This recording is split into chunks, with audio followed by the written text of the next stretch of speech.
نصلی علی رسولہ النبی الکریم اما بعد فاعوذ باللہ من الشیطان الرجیم بسم اللہ الرحمن الرحیم کتب علیکم اذا حضر احدکم الموت ان ترک خیرا الوصیۃ للوالدین والاقربین وبالمعروف حقا علی المتقین فمن بدلہ بعد ما سمعہ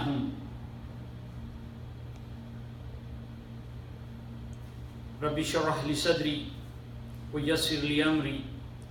واحلل عقدۃ من لسانی یفقہوا قولی اللہم ثبتنا عند الموت لا الہ الا اللہ اللہم اجعلنا من الذین آمنوا وعملوا الصالحات وتواصوا بالحق وتواصوا بالصبر آمین یا رب العالمین۔ گزشتہ ہفتہ میں نے سورہ بقرہ کی چند ایسی آیتیں جو ماہ رمضان کے وسیلے سے جو گفتگو ہے اس سے ہی کچھ قبل ایسی آیتوں کا میں نے تلاوت کا شرف حاصل کیا جس میں اللہ رب العزت تاکید فرما رہا ہے فمن بدلہ بعد ما سمعہ، وصیت کو جو سنا کر بدل جاتے ہیں فَإِنَّمَا اسْمُهُ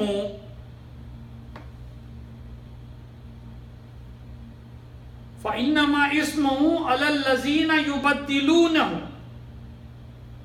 ان کے لیے بدلنے والوں کے لیے اللہ رب العزت نے عذاب رکھا ہے۔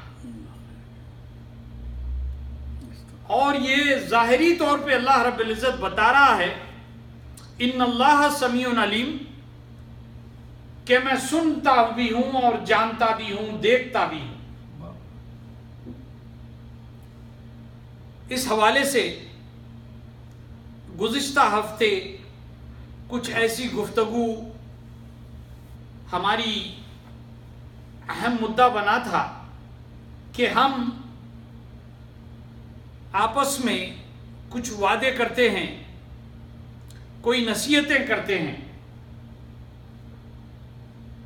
اور ہمارے معاشرے میں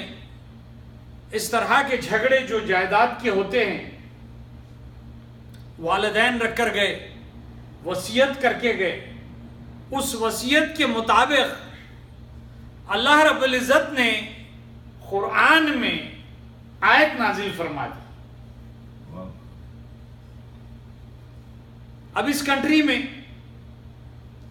بڑی اچھی چیزیں دیکھنے میں آئی اور ہم بخوبی اس سے بھی مستفید ہوئے ہیں کہ جیسے کہ قریب کا ہاسپٹل ہے سینٹ فرانسس، اس میں جاؤ تو جو دو لوگوں نے ڈونیٹ کیا ہے، وصیت کے طور پہ ڈونیٹ کیا ہے کہ ہماری جو انشورنس کی رقم ہوگی اس سے یہ دواخانہ منعقد ہو جائے، یا پھر ہم دوسرے دواخانوں میں جاتے ہیں۔ یہ دواخانے خود اختیاری طور پر کسی نے اپنے پیسوں سے اسٹارٹ کیے، اور وصیت ماشاءاللہ اتنی مضبوط ہوتی ہے ان کی۔ میں نے گزشتہ ہفتے بتایا تھا کہ مختلف حکومت کے اداروں میں یہ درج ہو جاتی ہے، تو اس پہ کوئی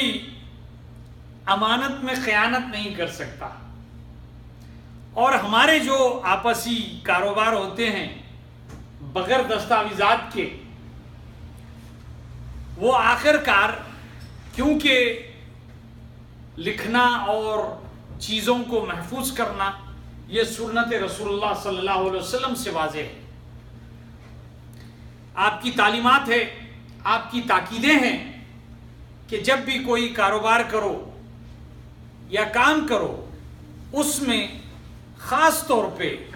لکھت پڑھت کا ہونا ضروری ہے۔ اسی طرح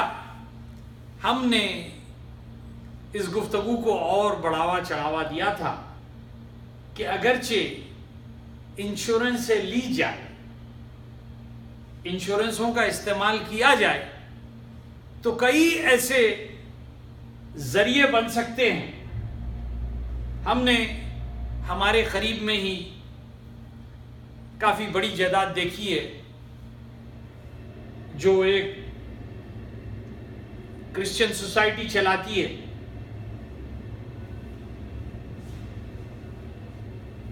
میں سمجھتا ہوں مزری کوڈیا کے نام سے، اور کئی ایسی تنظیمیں ہیں جو لوگ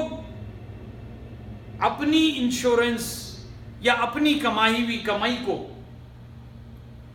ایسے چیزوں میں حوالے کرتے ہیں جو آنے والی نسلوں کے لیے مستفید ہو۔ اور ہم ابھی اس معاملات میں اس طرح سے الجھے ہوئے ہیں کہ فوری طور پہ بہانہ ڈھونڈ لے آتے ہیں کہ بھائی منع ہے۔ تو جو چیز جس کا شمار ابتدائی اسلام میں یا خلفائے راشدین، اتباع تابعین، تب تک اس طرح کے معاملات کا کوئی ایسا معاملہ عمل میں نہیں آیا، تو یہ چیزیں ویسے ہی شریعت میں داخل نہیں ہیں۔ لیکن ہم جیسے دوسری اچھی چیزیں ہم دیکھتے ہیں، اس کو سیکھنا چاہیے، اس کو حاصل کرنا چاہیے، تاکہ یہ چیزیں ہمارے آنے والی نسلوں کے لیے فائدہ مند ہو۔ جیسا کہ ہم نے یہ بتایا ہے کہ یہ جو پیسہ ہوتا ہے، بے شک آپ اس پیسے کا استعمال نہ کریں، مساجد کے لیے نہ کریں، لیکن خاص طور پہ یہاں پہ گزشتہ ہفتے بھی ہم نے بات بتائی تھی کہ جب ہم کسی کے پاس استطاعت نہ ہو تدفین کے لیے، یہ ایک ایسا فنڈ ہوتا ہے کہ یہ کسی کے کام میں آ جائے۔ حالات اتنے ہر ایک کے لیے آسان نہیں ہوتے کہ وہ اتنی پونجی جما کے اٹھا کے رکھی جائے۔ ہم میں سے اتنے معاشی کیفیت میں نہیں ہوتے ہیں کہ ہم آپس میں یہ بھی اتفاق نہیں رکھتے کہ کم از کم ان کے موت مٹھی کے لیے کچھ خرچ کر دیں۔ ہم نے گزشتہ ہفتے یہ بھی بتایا تھا کہ جو فیونرل انشورنس ہوتا ہے اس کنٹری میں، جس انشورنس کمپنی کا مقصد ہی کچھ نہیں ہے سوائے تدفین کرنے کے، سوائے وہ جو ہمارے اعضاء ہیں وہ اللہ رب العزت کو واپس دے دیں، اس کا مقصد ایک ہی ہے۔ اگرچہ ہماری معاشی کیفیت 5 سے 6 ہزار ڈالر کی نہیں ہے، نہ ہمارے پاس پونجی ہے، تو بے شک اس معاملے میں آپ بے شک لے سکتے ہیں انشورنس۔ وہ ماہانہ کم از کم پیسوں میں ملتا ہے بغیر کوئی سوال کے کہ آپ کی صحت کی کیفیت کیسی ہے یا پھر آپ کی معاشی کیفیت کیسی ہے، یہ بغیر کوئی سوال کے 55 سال کے اوپر اگرچہ آپ ہو تو آپ کو مل جاتا ہے۔ ویسے بھی احتیاط 1000 علاج سے بہتر ہے، اور ہم سب کا ایمان یہ ہے کہ ہم یہ اللہ رب العزت کی امانت ہے، وہ جب چاہے ہمیں بلا لے۔ اگرچہ ینگ ایج میں ہمارے پاس استطاعت ہے، تو یہ میں بھی درخواست کرتا ہوں کہ یہ جو اہم چیزیں ہوتی ہیں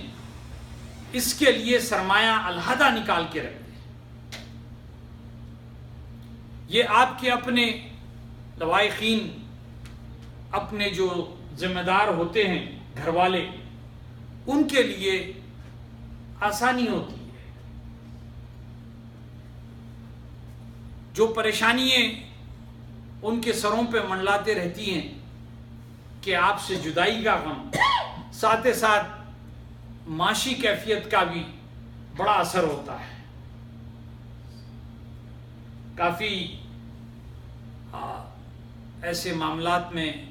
ہم نے دیکھا ہے کہ جب کوئی موت ہوتی ہے